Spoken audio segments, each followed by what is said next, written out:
So SimiChild was the first transatlantic platform for personalized and predictive modeling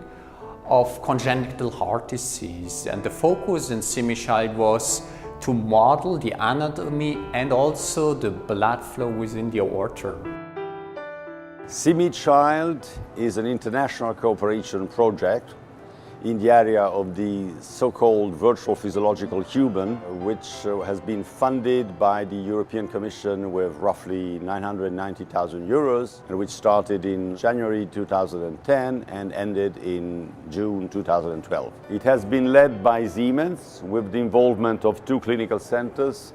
the Bambino Gesù Pediatric Hospital in Rome and the Johns Hopkins Hospital in Baltimore, the American College of Cardiology, the Technical University in Munich, Germany, and two European small and medium enterprises, Ginubula in France and the Italian Linkeos.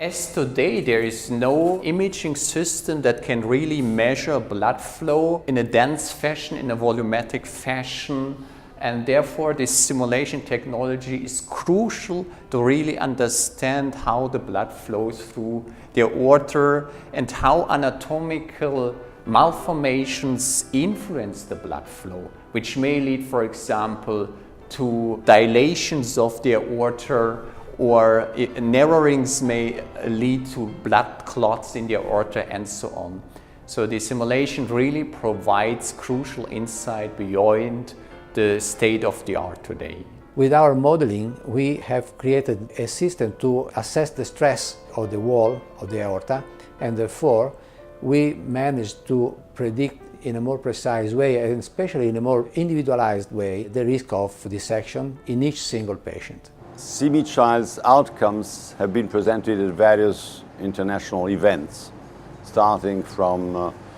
ICT 2010 in Brussels, and then at ConHIT in Berlin in 2011, and then in Geneva at the World Health Organization in October 2011, in Chicago at the annual American College of Cardiology conference in March 2012, in Copenhagen as practical case of transatlantic cooperation within the eHealth Week and the joint US-EU workshop in May 2012,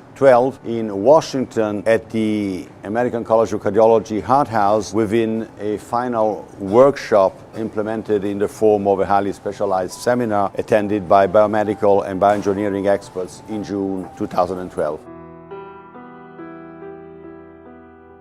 Having the SimiChild system in place between Europe and the US allowed expert centers to validate the simulation models against relevant clinical data. The SimiChild platform, coupled with the cloud, allowed speeding the process of clinically validating the models by parallelizing the processing onto the data throughout the compute resources. SimiChild has been the follow-up of a much larger former European project, Healthy Child, and will be followed by another integrated project, MD Pedigree, which means Model-Driven European Pediatric Digital Repository. Yeah, the models were validated on about 100 clinical cases. In the future, we are further improving the models and working towards model-driven clinical workflows, that's how we call it, to really improve patient management and to render it more effective and efficient.